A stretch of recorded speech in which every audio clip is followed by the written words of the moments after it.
The King of 2 Miles field has been reduced to 10 finalists, and now those marksmen square off to claim the most prestigious crown in extreme long-range shooting.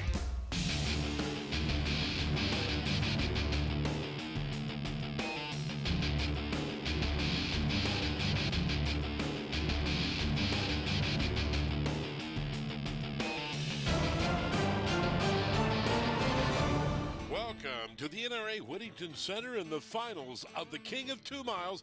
I'm Ted Jones. Joining me for today's coverage will be our expert analyst, Paul Phillips. Let's take a look right now at who qualified, and on top, Derek Rogers, who has to be the odds-on favorite to win. First place at $48,000. The 10th finisher, Ronnie Wright, with 28,410 points.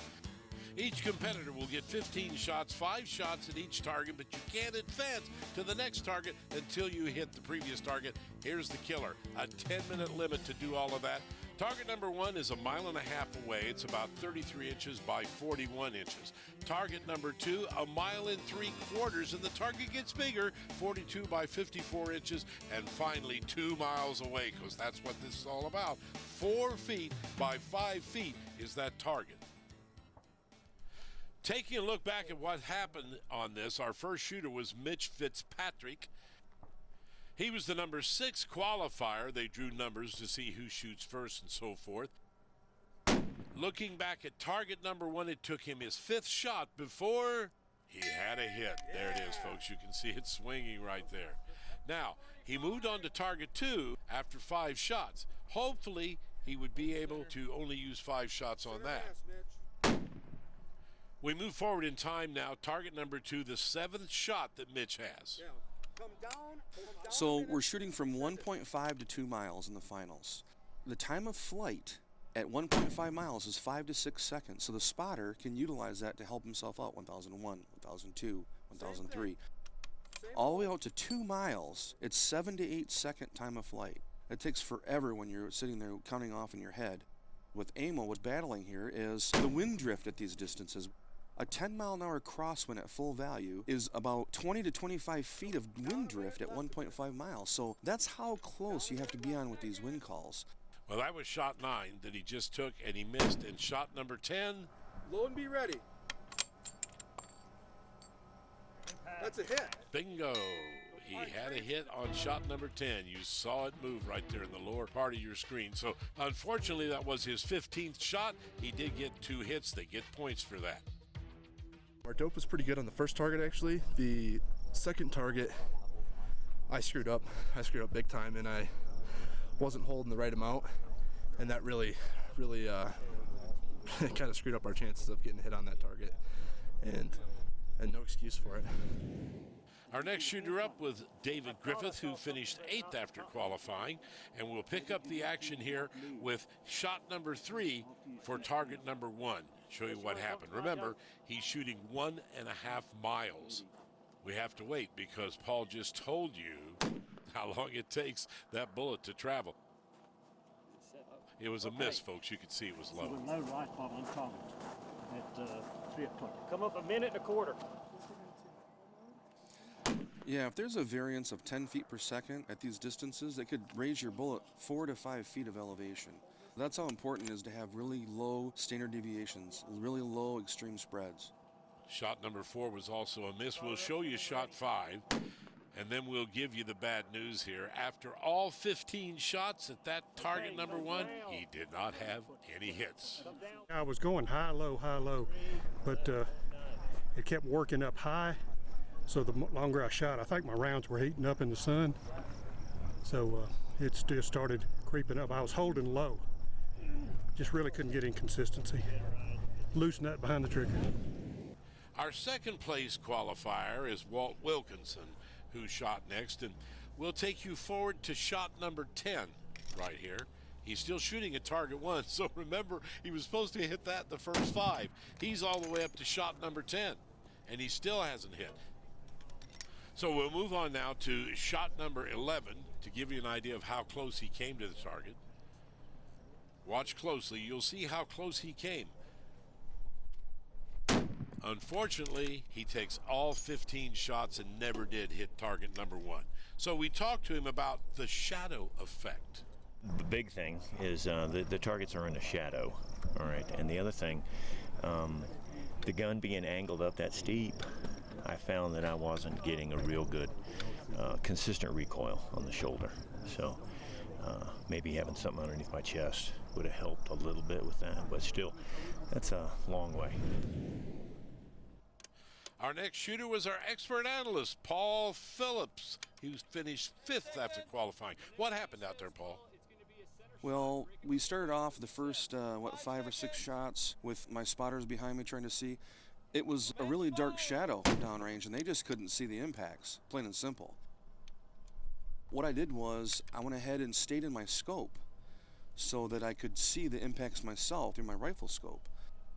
It looks like you got all the way up to shot number 12, and then you had a hit. Yeah, after shot 10, I told Emil and Brian that I was going to go ahead and go on my own and stay in my scope to see if I could see the impact, and I did.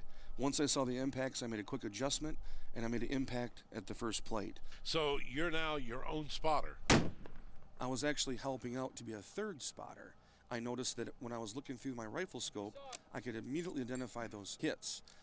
So the plan was to work together with all 3 of us to keep eyes on to give a better chance of seeing the impact. And on shot number 2, you also had a miss. Center hold, Paul. Center hold. If you notice the impacts, they're within probably 3-4 inches of that plate.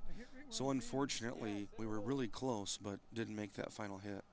So shot number 3 coming up right here. And unfortunately, it's a miss, and that is your 15th shot. So you ran out of shots and were not able to advance.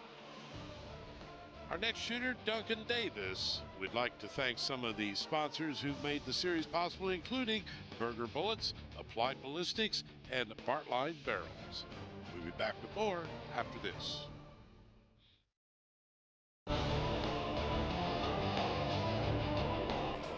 King of 2 Miles is being brought to you by Burger Bullets, the highest levels of precision. Bartline Barrels, cutting edge of barrel technology. And by McMillan Fiberglass Stocks, molding the way America shoots.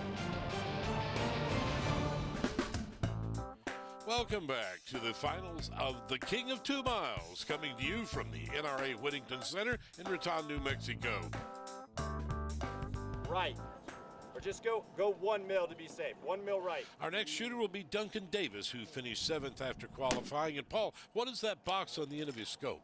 That's a Charlie Tarrock made by TACOM headquarters. What it does, it gives you extra elevation to where you can make the extreme long-range shots without having to have a really tall base. Well, that was shot number 4, which was a miss. We go to shot number 5, still on target 1. And the bottom line is he missed all 15 shots at target 1. We were having a little trouble connecting with the first target. We were starting to suspect the scope a little bit yesterday due to what we found after my partner's performance with it. We'll be back next year. Our next shooter was Ronnie Wright, who qualified number 10. Yeah, Ronnie's shooting a big old 416 Barrett, big old cutting edge bullet. These things are a lot easier to see, so the spotters will have a little easier time looking at these impacts and adjusting. This is shot number 1 on target number 1. You can see a miss, but it was fairly close, Paul. Yeah, you can see those big old just splashes, so the spotter can immediately identify where they hit and then give him the proper adjustment. Point 2. And he did. You heard him just give the adjustment to him. Let's see, did it work? Remember, long time traveling. There it is, a hit on shot number 2. Now that automatically means he'll get to go to target number 2 when he wants to, but he gets to take 5 shots. He wants the points from all 5 of those shots, so he's taking shot number 3 right now. And the bad news is, no. He has a miss, he'll go to shot 4. They want to move along because they've only got 10 minutes altogether to hit all 3 targets. Yeah, that last one was just over the top. Wasn't by much. Well, the good news is you see it moving right there in your lower screen. Shot number 4 was a hit. He's amassing points right here. Very valuable. Now he'll take his 5th shot at target number 1. Right point 1.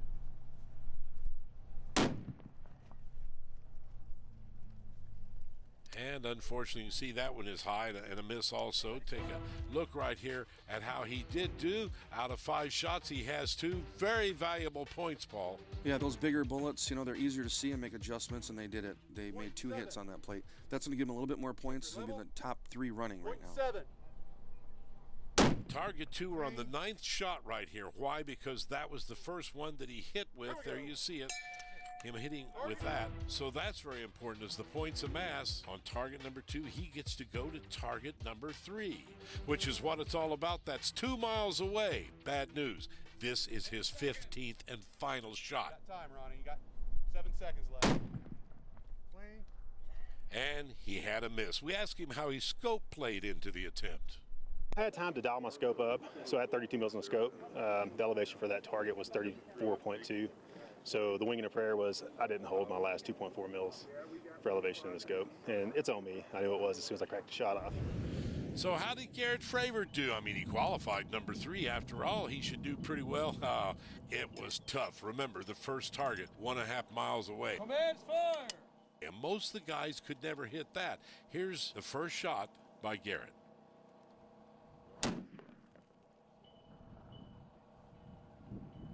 And as you can see, that is a miss.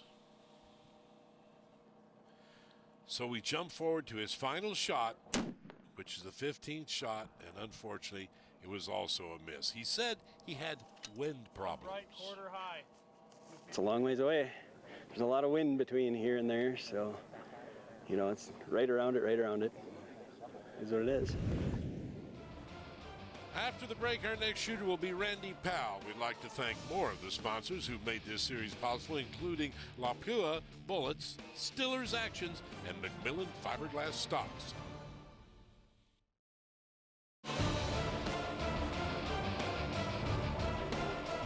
Welcome back to the finals of the King of 2 Miles, coming to you from the NRA Whittington Center in Raton, New Mexico. I'm Ted Jones, joined by Paul Phillips, our expert analyst, and a great spotter. We'll see him in just a few minutes here. Right now, let's take a recap look at Randy Powell. He qualified 9th. We're going to target 1 with shot number 1. Randy's got a big old 50 cal, shooting a big old 802 grain bullet. They make big splashes. Let's see how he does. And unfortunately, it looks like that was a miss, so we'll move forward now to shot number 13. Now, you asked me why not shot 15, because he timed out. Remember, you only have 10 minutes. He can only get 13 shots in. We saw 2 splashes and then don't know where it went from there. I think we have a huge rise.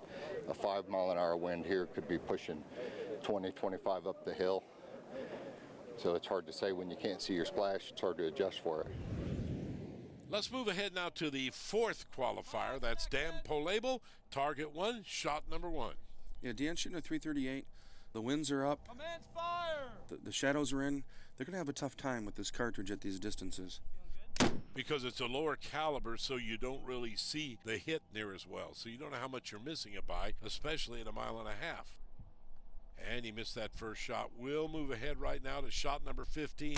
He's still trying to hit target 1. Unfortunately, he didn't do that. He said that he had wind problems. I knew the wind would be up, and I have the smallest caliber gun in the field of 10. So I'm a realist. You know, I knew that our chances were not good of scoring well. So, but we gave it a solid effort. But it is what it is. Now our next shooter, you see there Derek Rogers, and you see our own Paul Phillips with the blue hat. He is the spotter, but he's using his scope on his rifle. What's up with that? Well, when I was shooting in the finals, I observed that I was able to see the splashes and the impacts much better with my rifle scope than using a spotting scope.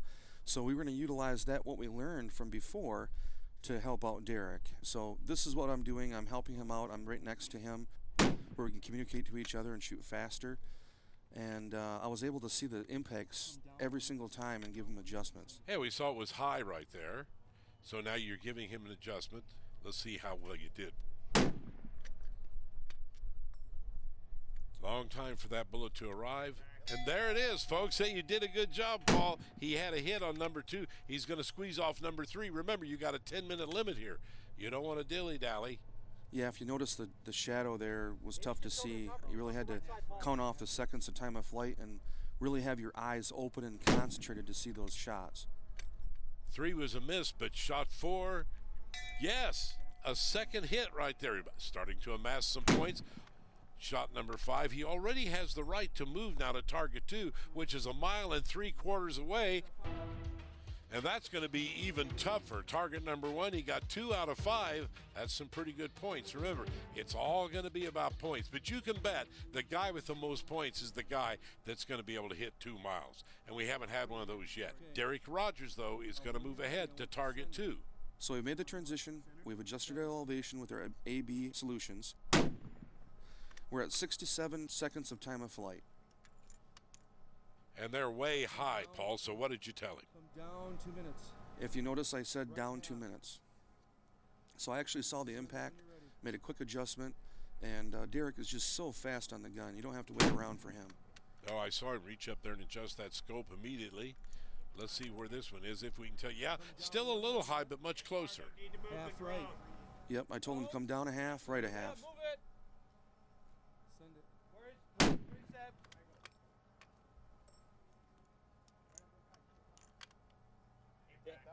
Ah, he loves the sound of that ding right there, which indicates a hit. And immediately squeezed another one off, which was very wise. I mean, you're on target.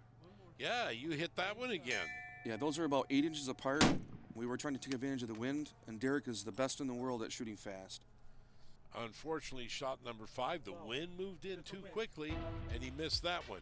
But he got 2 hits on each one of those targets, so he gets to move to 2 miles away. Target number 3. Now remember, target 3 is 4 feet by 5 feet. It's a much bigger plate, but boy, that's a long way away. Here's shot number 1 on target number 3. Yeah, this is a long way. It's about 7 to 8 seconds time of flight. Hold the bottom center of the plate. A 10-mile-an-hour wind of gust can move it 40 feet offline, so you really have to be on the ball. Emil was working his butt off back there trying to figure out what the wind speed was and coordinating with me with what I was seeing in the spots. That's amazing. I could see that he had a miss over there to the right. Hold on. A little bit of confusion there. Derek saw it and shot. I actually got into the scope and actually saw the impact, and we were able to make an adjustment on this with a little bit of help of Emil there with the wind. So we were going to adjust the scope, adjust for wind, and then we were back in the ball game again. But remember, you only have 10 minutes to squeeze off all 15 shots if you can. There's another miss. It's getting close now. On the last shot, I saw the impact. I told him to go ahead and keep it in the same place and let it go. So this is it, do or die. Final shot, shot number 5 on 2 mile.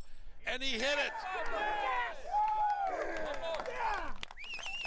Absolutely incredible. Both of his spotters congratulating him here. The first guy to go 2 miles, Derek Rogers. That was one of the most amazing experiences I had in my life, spotting for Derek and also having Emil behind me reading the wind. It truly took a team effort in winning this competition. Let's talk to our new champion. Everything was such a blur to me on those shots, but I saw one of my impacts, and I have the ability as a shooter to overrule the coaches. So I made a quick, decisive decision to make that call because I saw the impact wide right.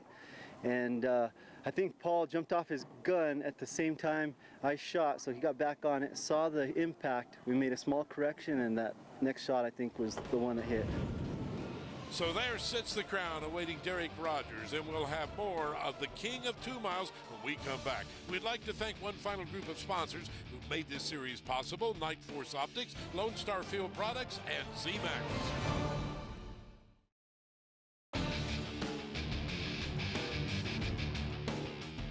King of 2 Miles is being brought to you by Lone Star Field Products, the world's most precise rifle rest. Applied Ballistics LLC, the science of accuracy. And by Stiller's Actions, building the highest precision custom rifle actions in the world today. Welcome back to the King of 2 Miles shooting competition from the NRA Winnington Center outside Raton, New Mexico. I'm Ted Jones, and let's take one more look at Derek Rogers' winning shot. Everyone waited patiently. There you see it moving, and the celebration started. Let's join Paul with his teammate. Paul and I go back years. We've known each other for 10 years. We've shot national championships, one after the other. It's like clockwork to get out there on the line, and we just do well together. He calls fast, I shoot fast, and we're good teammates. You know, the Applied Ballistics ELR team combined are just, it's very dynamic. We've got Applied Ballistics solutions from Brian Litz coming into to Emil's wind calling abilities, and then with me and Derek working together for so many years, winning so many championships together, we're able to click, and I was seeing the impacts in the trace, and I was giving him really quick information, and he shoots so fast that it gives us the ability to keep those bullets online, and so it has less chance for the wind to change the wind drift. So the combination of Emil, calling wind, myself spotting, and Derek's world-class shooting abilities is really what we wanted as a team. So let's review everything. Well, you can see Derek Rogers blew everybody away because he got to 2 miles, 83,000 points. The closest competitor with Ronnie Wright with 44,000. I'm Ted Jones for our expert analyst Paul Phillips. We hope you've enjoyed it. Congratulations to Derek Rogers, King of 2 Miles. And of course, Derek got the ceremonial King ride, which he so richly deserved. This has been a presentation